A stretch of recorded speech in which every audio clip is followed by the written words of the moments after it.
Murder drones on Prime Video? Now that's what I call a win. Hi, my name is Gus Zagarella, and you are watching We Are Not Alive. Though I guess since it's just me today, it's I are not alive? Boy, it's lonely in here. Now, in our last video, Henry Galley and I talked about how Murder Drones was effectively the killer app when it comes to the unlikely and inspiring story of Glitch Productions' rise to being a bastion of independent animation with full creative control. It is unusual and worth unpacking that potentially one of those big corporations that we all love so much might be leaning in a similar direction, considering that Murder Drones isn't the only project that originated on YouTube that is now getting its home and funding, well, not funding in the case of Murder Drones, but in the case of the other one, you know the deal. We don't know if this means that any further Glitch Productions shows will be directly funded and produced on Amazon and will be made exclusive to the platform. I would kind of think not, given the fact that the Netflix deal, which is almost sort of the precedent for this with Amazing Digital Circus, meant that Amazing Digital Circus would still be showing on Netflix, but also the new episodes would still come out on YouTube, and Gooseworks would still have full creative control, and it would still effectively be Glitch's show, and Netflix wouldn't get their grubby Netflix hands all over it. But none of this stuff happens for just no reason. It's not like Netflix or Amazon is just out of the kindness of their heart deciding that these shows, which are already pretty popular, deserve an even bigger audience. Obviously, part of it is motivated by money, but given all the other things that Netflix greenlights, they don't always know exactly how to A, treat their animated properties, and B, decide what is like worth keeping on their platform and what isn't. I mean, you know, we have all these like Chicago Party Art, Farzar, the Paradise PD, like all these basically like the same shows in the same animation style that, while I won't use the word slop because it's overused, these are essentially very similar low-quality products to be churned out with an expected return. And within that same paradigm, you end up with stuff like Inside Job, or Centaur World, or The Cuphead Show, or Dead End Paranormal Park, that do have really unique and interesting creative visions and the potential to be multi-season runs, but either are sparsely marketed and forgotten about, or are given the sort of multi-season switcheroo rope-a-dope where they'll ask for a bunch of episodes and release it as several different seasons, but not pay people for the like renewal or the like increased resources and expectations that come with like,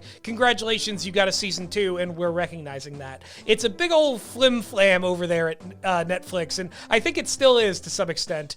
Netflix is not your friend, and it's certainly not my friend, but I don't want to be completely unnuanced. I do have to give them props for a few things that they have done over the years. Number one was rescuing Nimona from the Disney abyss after they decided to kick the can into Blue Sky and then immediately shutter Blue Sky. Disney really wanted to kill this thing, and I can see why, because Nimona is something that embarrasses a lot of modern Disney animation, being everything that they are scared to make their animation be, but want to have the acolyte.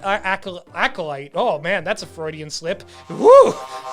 What I'm trying to say is Nimona is really cool, it rocks, it slaps, and Netflix managed to rescue it. They were also able to produce stuff like Scott Pilgrim Takes Off and live-action One Piece that took IPs that were already like pre-existing and had a good fandom and created something additional that is not a replacement for any particular project and isn't cashing in too much on nostalgia, but is a worthy addition for both fans and newcomers. I also have to credit their rescuing of Pantheon from wherever, I literally don't remember where it originally was from, because whatever network it was originally on, they didn't market it at all, to the point that its second season was like free on YouTube for a while and nobody knew about it except for like, you know, the diehard fans, and now it has a new home on Netflix and it's a pretty good show. Watch Pantheon. But yeah, no, aside from those few things, everything else about Netflix is bad, and they're evil and bad, and corporations are bad and evil, and they're evil and bad and evil, and that takes us back to Mr. Jeffrey Bezos and his wonderful Amazon Prime machine, where he is now leveraging the internet's love of indie animations to potentially turn a profit and turn a buck, because otherwise he wouldn't be taking these shows at all.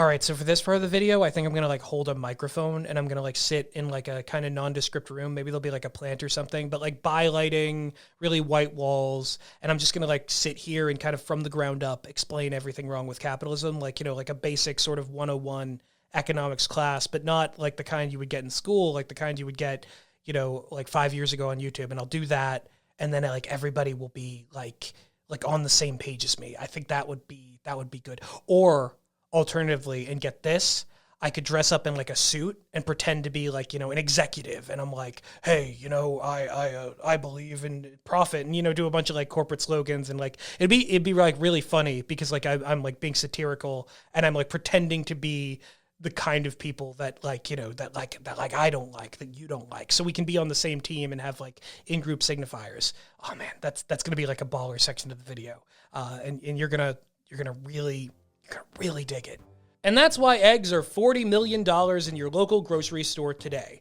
But aside from all of that depressing stuff and the implications that this is just another cynical cash grab, an attempt to take what is already useful and profitable and try to get some chicken scratch for the people upstairs, there is a potentially good silver lining to all of this. And it's that if very creator-driven indie stuff is going to be turning a bigger profit, it's going to leave a lot more creative opportunities for all the creatives in this current industry. I felt like I was going to say creative again there, and that would have just been a little bit too much. But take the A24 business model. Cheaper movies with more creative control, and they seek out really like well-known voices in the creative space, and they're not afraid to operate at a bit of a loss.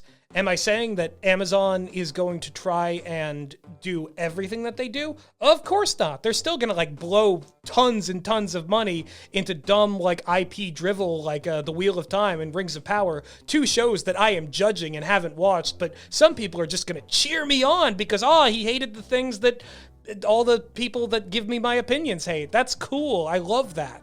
But, you know, while they're not doing the $1 million Babylon myth-making, if they are flirting with the idea of, hey, these indie people kind of got their own model that gets them their stuff out in a timely fashion, under budget, and really polished, and it's clearly popular with people, maybe we see how they're doing. Maybe we, like, you know, kind of let them cook, basically.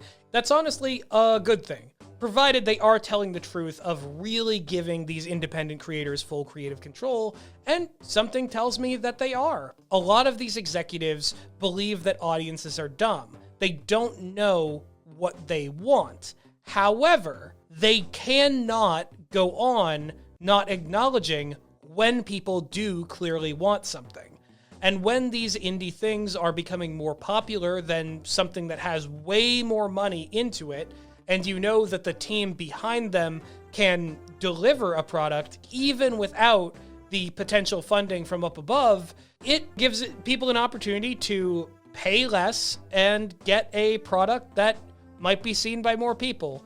Anyway, those were just my thoughts and cautious optimism about the whole situation. Regardless of how this goes, congratulations to Liam Vickers, congratulations to Glitch Productions, congratulations to everyone involved with Murder Drones. It's so cool that there might be more eyes on your show, and, you know, I wish all of you the best in the future. It's a tough world out there. It's a tough corporate world out there, but indie artists, we're making it happen. We're making it work. And if you want to check out indie art from the people here at We Are Not Alive, we've got a steampunk alternate history audio drama chock full of explosions, both the fleshy and fiery kind in the Kingmaker histories. And we've also got a wild and sexy cyberpunk death game show called Kill Jam XXX. At the time of this recording, there are 4 episodes out now, but I have a feeling that there will be more. You can check out links to both of these shows in the description of this very video and pretty much all of our videos, and I highly recommend that you do. This has been a We Are Not Alive video, and as always, we'll be seeing you in the near future.